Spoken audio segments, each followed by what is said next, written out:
Oke, assalamualaikum warahmatullahi wabarakatuh. Kembali lagi di videonya Pardi di channel ID Sejarah. Pada kesempatan kali ini Pardi akan membahas mengenai konsep berpikir diakronis dan sinkronis dalam sejarah. Jadi dua konsep ini adalah konsep dasar dari pembahasan peristiwa sejarah. Yaitu yang pertama ada diakronis dan kemudian ada sinkronis. Oke, kita bahas masing-masing konsep berpikir ini. Yang pertama, ada konsep berpikir diakronis. Pengertiannya, diakronis artinya mempelajari sejarah dalam kurun waktu yang berurutan. Jadi poinnya adalah waktu yang berurutan. Contohnya, kita membahas satu peristiwa itu dari waktu sebelumnya, waktu terjadinya, dan setelahnya. Sebagai contoh, ketika Pak Ardi membahas mengenai peristiwa 17 Agustus, maka mau tidak mau Pak Ardi harus tarik ke belakang dan kemudian Pak Ardi bahas intinya dari peristiwa 17 Agustus dan kemudian setelahnya bagaimana. Nah, contoh, peristiwa 17 Agustus 1945 merupakan peristiwa kemerdekaan RI yang terjadi pada tanggal 17 Agustus 1945 di Jalan Pegangsaan Timur. Nah, kalau Pak bahas sebelumnya, maka pada tanggal 6 dan 9 Agustus terjadi peristiwa pengeboman Hiroshima dan Nagasaki.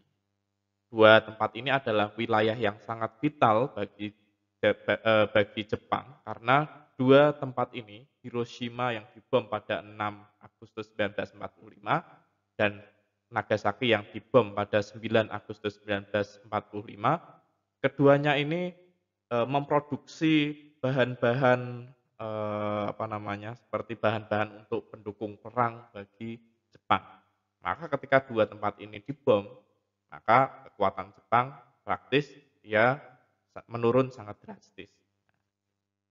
Setelah pengeboman Hiroshima dan Nagasaki, tanggal 14 Agustus Jepang memproklamirkan bahwa dia menyerah kepada pihak sekutu. Kemudian dilanjutkan pada tanggal 16 Agustus karena Jepang telah menyerah, para pemuda Indonesia, Sultan Syahrir, Sukarni, dan lain-lain mendengar di radio bahwa Nippon atau Jepang telah menyerah, maka para pemuda pada tanggal 16 Agustus menculik Soekarno dan Hatta. Mereka dibawa ke tempat Rengas Dengklok untuk memaksa golongan tua tersebut segera memproklamasikan kemerdekaan. Nah, jadi Soekarno mau nggak mau harus memerdekakan. Kemudian diputuskanlah pada tanggal 17 Agustus dibawa lagi ke Jakarta, kemudian dilakukanlah proses 17 Agustus atau proklamasi kemerdekaan RI yang dihadiri oleh berbagai kalangan. Nah, baik itu golongan tua, golongan muda, atau orang-orang di sekitar Jalan Pegangsaan Timur. Nah, setelah itu barulah dilakukan sidang-sidang untuk membahas mengenai instrumen negara, membahas mengenai unsur-unsur negara pada sidang PPKI di tanggal-tanggal setelahnya. Nah, seperti itu. Jadi ketika Pak Ardi jelaskan tadi, Pak Ardi menyebutkan beberapa tanggal. Tanggal 6 dan 9 Agustus, tanggal 14 Agustus, 16 Agustus, dan terakhir 17 Agustus proklamasi. Nah, itu adalah proses pembahasan diakronis yang konsep berpikir diakronis, yaitu konsepnya itu urut. Ketika membahas suatu peristiwa itu urut. Nah, kemudian poin yang kedua, diakronis bersifat memanjang dalam waktu. Nah, seperti yang Pak Ardi jelaskan tadi, Pak Ardi membahas mengenai tanggal-tanggal. Nah, itu dinamakan memanjang dalam waktu. Jadi waktunya ada beberapa waktu yang Pak Ardi bahas. Itu memanjang, tetapi terbatas dalam ruang. Maksudnya ruang ini apa? Ruang itu adalah pembahasannya itu sedikit. Nah, seperti Pak Ardi jelaskan tadi kan Pak Ardi bahasnya cuman sedikit-sedikit. Pembahasan tentang Hiroshima, Nagasaki cuma sedikit saja, pembahasan tentang Jepang menyerah cuma sedikit, kemudian pembahasan mengenai proklamasi juga sedikit. Nah, itu dinamakan memanjang dalam waktu tetapi terbatas dalam ruang. Sejarah mementingkan proses, sejarah akan membicarakan satu peristiwa tertentu dengan tempat tertentu dari waktu A sampai waktu B. Nah, jadi yang diutamakan ketika kita membahas mengenai konsep berpikir diakronis itu adalah urutan waktunya. Nah, contoh konsep kronologis dan diakronis. Kronologis dan diakronis ini sama, yaitu sama-sama mengedepankan urutan waktu. Contoh kalau kalau di ini ya, ada penegakan hukum, terjadi jambret atau katakanlah pembunuhan. Kemudian polisi bertanya bagaimana kronologisnya. Nah, kronologisnya berarti polisi bertanya bagaimana urutan waktu ketika kejadian. Nah, itu dinamakan konsep kronologis. Ini sama dengan konsep diakronis. Nah, ini di sini ada satu bagan. Ini mengenai sejarah Indonesia. Sejarah Indonesia dari waktu ke waktu atau diurutkan dari tahun per tahun. Nah, contoh yang pertama, ini diawali dari sini saja ya. Ini tahunnya salah, bukan nol sebenarnya. 600 tahun yang lalu muncul kerajaan Sriwijaya dan Singosari. Hingga ini harusnya Kutai di sini. Kemudian 1300 muncul satu kerajaan besar namanya Majapahit. Kemudian dilanjutkan di tahun 1500 Majapahit runtuh, dilanjutkan oleh kerajaan Islam. Kerajaan Islam yang pertama di Jawa itu adalah Demak.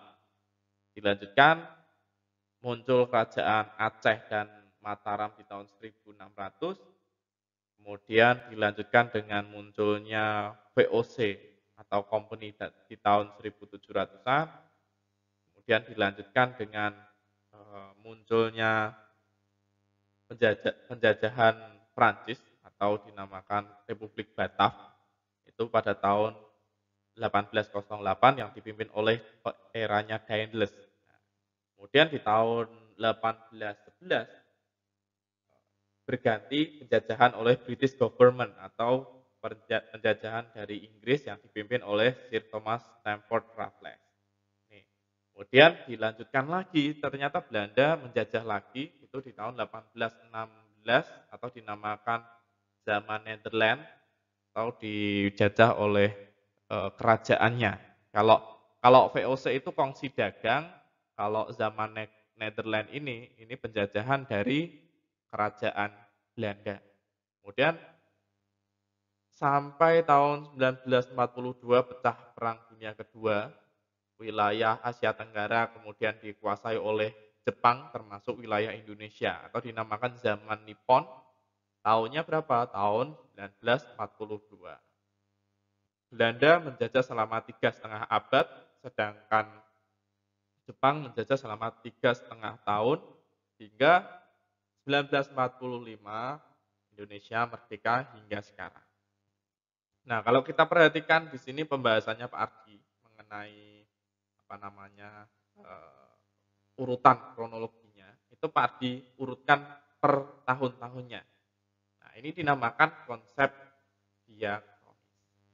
Tuh.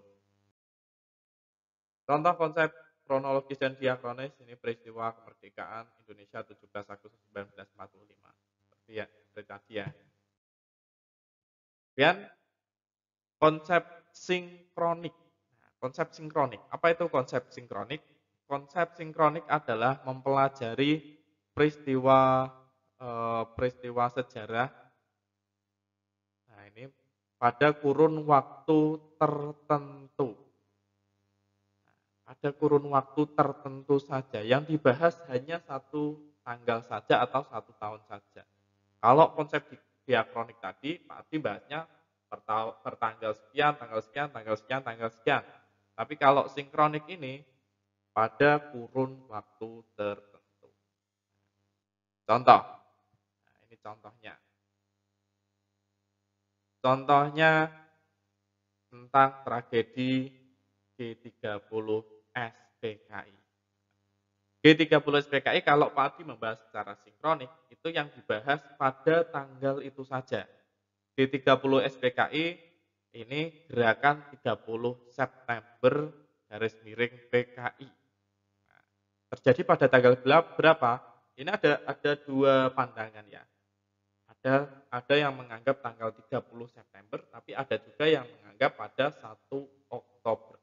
Nah, ada yang menganggap namanya G30 SPKI, ada yang menganggap namanya Gestok.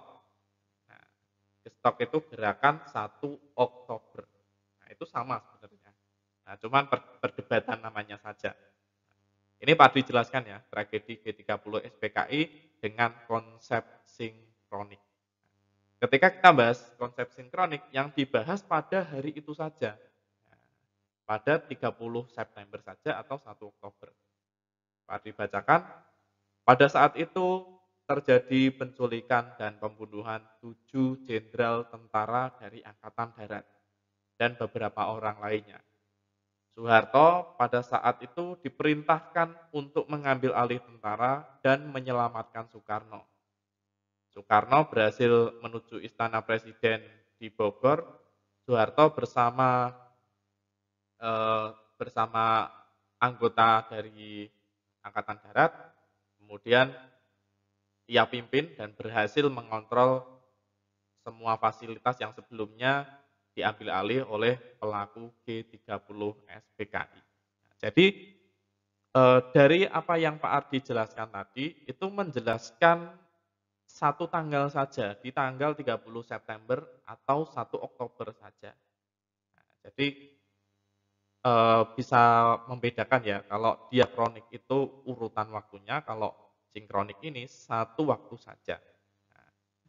Nah, cara berpikir sinkronik adalah melebar dalam ruang serta mementingkan struktur dalam suatu peristiwa. Jadi yang dibahas satu waktu saja, tapi melebar.